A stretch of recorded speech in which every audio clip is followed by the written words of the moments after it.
Hi, இந்த வீடியோவில் ஒரு பிஎஸ்டியை எப்படி HTML கன்வெர்ட் பண்ணுறதுன்ற பார்க்கலாம். ஃபஸ்ட்டு நான் அதுக்காக ஒரு எக்ஸாம்பிளுக்கு ஒரு டெம்ப்ளேட் வச்சுருக்கேன். இதான் அந்த டெம்ப்ளேட்டு.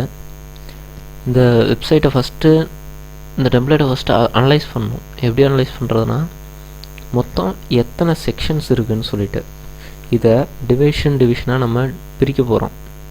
அப்போ இதில் எத்தனை டிவிஷன் இருக்குதுன்னு பார்க்கலாம். இப்போ சைட் எடுத்துட்டிங்கன்னா, ஒரு நார்மலாக ஒரு சைட்டில் ஹெட்டரு, ஃபுட்டரு, நெக்ஸ்ட்டு ஒரு ஸ்லைடர் பார்ட் இருக்கலாம், ஆர் பேனர் பார்ட்டுன்னு சொல்லுவாங்க, நெக்ஸ்ட்டு கண்டென்ட் பார்ட். இப்போது இது மொத்தம் எத்தனை டிவிஷன் இருக்குன்னா, ஹெட்டர் 1, ஸ்லைடர் 2, கண்டென்ட் 3, ஃபுட்டர் 4, மொத்தம் 4 செக்ஷன் இருக்குது. இந்த செக்ஷனில் ஒவ்வொன்றுத்தையும் லெஃப்ட் அண்ட் ரைட் அப்படின்ற டேர்மில் நான் பிரிக்க போகிறேன். ஃபார் எக்ஸாம்பிள், இப்போ பார்த்தீங்கன்னா ஹெட்டர் இருக்குது. ஹெட்டர் வந்து ஒரு டிவிஷன், ஒரு டிவ் டேக் போட்டு ஒரு டிவிஷன் பிரிச்சுருவோம். ஃபஸ்ட்டு ஹெட்டர்லேயே லோகோ பார்ட் இருக்குது. அதே பார்த்தீங்கன்னா ரைட்டில் மெனு பார்ட் இருக்குது.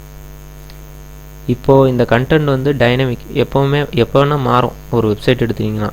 ஸோ நம்ம வந்து எப்போவுமே லோகோ, மெனு அந்த மாதிரி எதுவும் நேம் பண்ணக்கூடாது. ஸோ நான் இதை எப்படி பிரிக்க போகிறேன்னா, ஹெட்டர்னு ஒரு டிவ் போட்டுட்டு அதுக்கு ஹெட்டர் லெஃப்ட், ஹெட்டர் ரைட் அப்படின்னு பிரிக்க போகிறேன். அப்போது ஹெட்டர் லெஃப்ட்டு அப்படின்றது வந்து லோகோ வரும், ரைட்டில் வந்து மெனு வரும். நெக்ஸ்ட்டு இன்னொரு டிவ், அதுக்கு அடுத்தது நெக்ஸ்ட்டு ஒரு டிவ் ஓப்பன் பண்ணிவிட்டு அதுக்கு என்ன பண்ண போகிறேன்னா, ஸ்லைடர்னு கிளாஸ் எழுத போகிறேன். ஸோ அந்த டிவ்ஸ் ஸ்லைடருங்கிற டிவ் வந்து இந்த கண்டென்ட் இருக்கும் அது உள்ள. நெக்ஸ்ட்டு தேர்ட் பார்ட், கண்டென்ட்டுன்னு சொல்லிவிட்டு ஒரு டிவ்வு இங்கேருந்து இது வரைக்கும் அது கவர் பண்ணோம். அதை ஓப்பன் பண்ணிவிட்டு அதில் இந்த கண்டென்ட் ஃபுல்லாக உள்ளே வரப்போகுது. இதை நான் ரெண்டாக பிரிக்கிறேன். கண்டென்ட் எப்படின்னா, கண்டென்ட் டாப் போர்ஷனில் இந்த கண்டென்ட் ஏரியாவும் இந்த பேனரும், அதே கண்டென்ட் பாட்டம்னு சொல்லிவிட்டு இன்னொரு டிவ் அதுக்குள்ளேயே கண்டென்ட் பார்ட்டுக்குள்ளே 2, content top, content bottom. Content டாப்பில் வந்து இந்த டெக்ஸ்ட் கண்டென்ட்டோ இந்த பேனர் வரும். கண்டென்ட் பாட்டமில் வந்து இந்த 3 கண்டென்ட் வரும். இது ஒரு இன்ஃபோ, இது ஒரு இன்ஃபோ, இது ஒரு இன்ஃபோ. ஸோ இப்போது நம்ம எந்த பார்ட்டையும் ஒரு டிவிஷன்ற நேமிங்கில் நம்ம கரெக்டாக லொக்கேட் பண்ண முடியும். இப்போ பார்த்தீங்கன்னா இதில் கண்டென்ட் பாட்டமில் இது content bottom 1, content bottom 2, content bottom 3 அப்படின்னு சொல்லிட்டு இது இந்த 3 பாக்ஸும் நான் ரெஃபர் பண்ணுறேன். அதை வந்து நேமிங் பண்ணிக்கலாம். நெக்ஸ்ட்டு ஃபோட்டோ பார்ட்டில் ஒரு மெனு இருக்குது, ஒரு டெக்ஸ்ட் இருக்குது, அவ்வளோதான். இப்போது நம்ம இதை எப்படி கன்வெர்ட் பண்ணுறதுன்ற பார்க்கலாம்.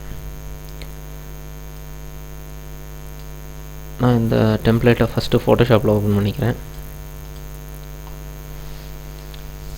ஃபோட்டோஷாப்பில் ஓப்பன் பண்ணோன்னே ஃபஸ்ட்டு நம்ம ஒர்க் என்னென்னலாம் இமேஜாக இருக்கோ அதை தனியாக க்ராப் பண்ணி எடுக்கணும். ஃபர்ஸ்ட் ஆஃப் ஆல் ஷார்ட்கட்ஸ்லாம் சொல்லிடுறேன். ஃபஸ்ட்டு செலக்ட் பண்ணுறதுக்கு இந்த ரெக்டாங்குலர் செலக்ட் டூல் யூஸ் பண்ணிக்கங்க, ரெக்டாங்குலர் மார்க்கர் டூல். நெக்ஸ்ட்டு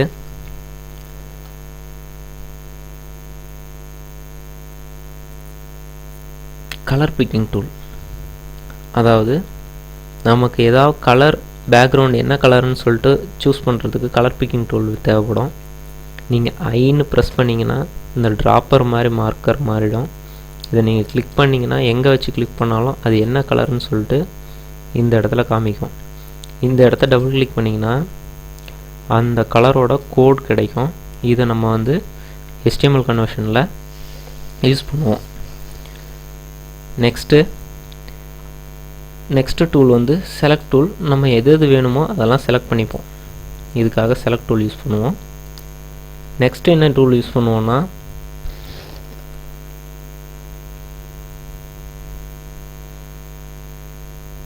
சரி நம்ம யூஸ் பண்ணும்போது நான் டூல்ஸை பற்றி சொல்கிறேன். ஃபஸ்ட்டு நான் சொன்ன மாதிரி இமேஜஸ், ஜூம் டூல். Z அழுத்தினீங்கன்னா ஜூம் வரும். இந்த இடத்துல ஆக்சுவல் பிக்சல்ஸ்னு ஒன்று வரும். அந்த ஆப்ஷனை கிளிக் பண்ணிக்கிங்க. கிளிக் பண்ணிங்கன்னா உங்களோட இமேஜ் வந்து ஆக்சுவல் பிக்சல்ஸுக்கு வந்துடும். நீங்கள் ஸ்க்ரால் பண்ணிங்கன்னா மேலே இங்கே பார்த்துக்கலாம். இப்போ வந்து இந்த லோகோவை நான் எடுக்க போகிறேன். இதில் மொத்தமே எத்தனை இமேஜஸ்ன்னு பார்த்தீங்கன்னா, இது ஒரு இமேஜ், ஸ்லைடர் ஒரு இமேஜ், இந்த பேனர் ஒரு இமேஜ், இது ஒரு இமேஜ், இது ஒரு இமேஜ்.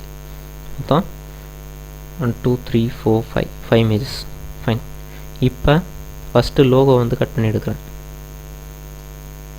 நான் லோகோ செலக்ட் பண்ணிக்கிறேன். இமேஜில் போயிட்டு க்ராப். நீங்கள் இப்படியும் கொடுக்கலாம். ஃபஸ்ட்டு நான் இந்த மெத்தடில் சொல்லிடுறேன். ஃபஸ்ட்டு இமேஜில் போய்ட்டு நம்ம செலக்ட் பண்ண ஏரியாவை செலக்ட் பண்ணிவிட்டு இமேஜில் போய்ட்டு க்ராப்னு கொடுத்துட்றோம். கொடுத்துட்டு இப்போ அதை சேவ் பண்ணணும். ஃபைலில் போய்ட்டு சேவ் அஸ். இப்போ கன்வெர்ட் பண்ணுறதுக்கு முன்னாடி நம்ம ஒரு ஃபோல்டர் க்ரியேட் பண்ணிக்கணும். அந்த ஃபோல்டரில் தான் நம்மளோட சைட்டு சேவ் ஆக போகுது. என்ன site? Education site. So education சொல்லிவிட்டு நான் ஒரு ஃபோல்டர் க்ரியேட் பண்ணுறேன். அதுக்குள்ள மொத்தம் 2 ஃபோல்டர் நமக்கு தேவை. ஃபஸ்ட்டு ஒரு ஃபோல்டரில் வந்து இமேஜஸ்லாம் சேவ் பண்ணி வைக்க போகிறோம். நெக்ஸ்ட்டு ஒரு ஃபோல்டர் வந்து CSS ஃபைல். ஓகேயா? ஃபைன். இப்போ நம்ம எல்லா இமேஜஸும் இமேஜஸ் ஃபோல்டருக்குள்ளே தான் சேவ் பண்ண போகிறோம். ஃபஸ்ட்டு நம்ம என்ன நேம் வேணால் கொடுத்துக்கலாம். நம்ம லோகோன்றதுனால லோகோ சேவ் பண்ணிக்கிறோம். ஓகே. நவ் இப்போ நம்ம லோகோக்கு க்ராப் பண்ணி சேவ் பண்ணிட்டோம். திரும்ப ரிட்டன் வரணும்னா Ctrl+Shift+Z கொடுத்தீங்கன்னா ரிட்டன் பேக் வந்துடும். இந்த செலெக்ஷன் போகணும்னா, செலெக்ஷன் ஹேண்ட்ஸ் போகணுன்றா Ctrl+D அடிச்சிங்கன்னா செலெக்ஷன் ஹேண்ட்ஸ் போயிடும். நெக்ஸ்ட்டு செலெக்ஷனுக்கு நீங்கள் போயிடலாம்.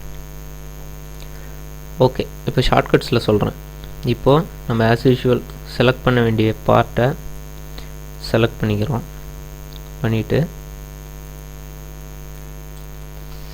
Alt+IP கண்டினியூஸாக Alt+IP அப்படி கொடுத்தீங்கன்னா நீங்கள் க்ராப் பண்ணுற ஏரியா, அதாவது இமேஜ் க்ராப் பண்ணுறதோட ஷார்ட்கட் இது. இமேஜ் மெனுக்கு போய்ட்டு க்ராப்னு கொடுக்குறதுக்கு பதிலாக Alt+IP கொடுத்தீங்கன்னா க்ராப் ஆகிடும்.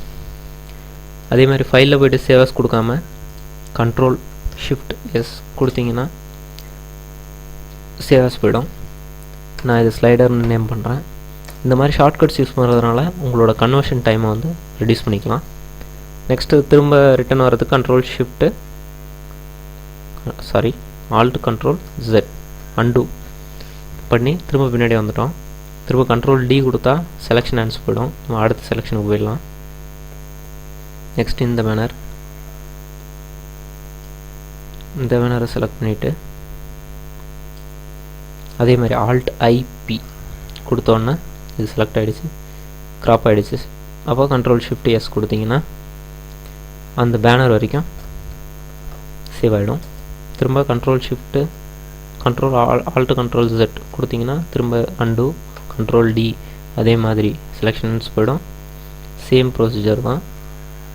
திரும்ப இதை செலக்ட் பண்ணுறோம். Same Alt+IP Ctrl+Shift+S. நம்ம என்ன நேம் பண்ணலாம்? IMG1 அப்படின்னு சொல்லிட்டு நேம் பண்ணுறேன். திரும்ப Ctrl+Alt+Z கொடுத்தீங்கன்னா அண்டு திரும்ப வந்துடும். Ctrl+D கொடுத்தீங்கன்னா ஹேண்ட்ஸ் போயிடும். நெக்ஸ்ட்டு இந்த இமேஜ்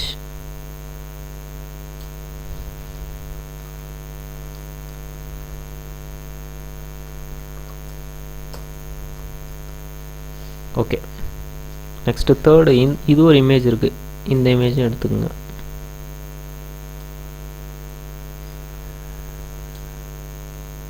நீங்கள் எக்ஸஸாக சர்ச் இது செலக்ட் பண்ணிட்டீங்கன்னா அதை வந்து இந்த டூல் கிளிக் பண்ணிவிட்டு நீங்கள் தேவையில்லாததை ரிமூவ் பண்ணிக்கலாம். திரும்ப ஆல்ட் ஐபி கொடுத்து as usual சேவ் பண்ணிவிட்டு img3ன்னு சேவ் பண்ணுறேன். இப்போ நம்ம சேவ் பண்ணதெல்லாம் இமேஜ் ஃபோல்டரில் இருக்குது. இப்போ நம்ம தேவையானதெல்லாம் க்ராப் பண்ணி முடிச்சாச்சு. நவ் இந்த மெனுவெல்லாம் ULLI அதாவது அன்ஆர்டர்ட் லிஸ்ட்டில் தான் கொடுக்கணும். அதுவும் லிங்காக கொடுக்கணும்.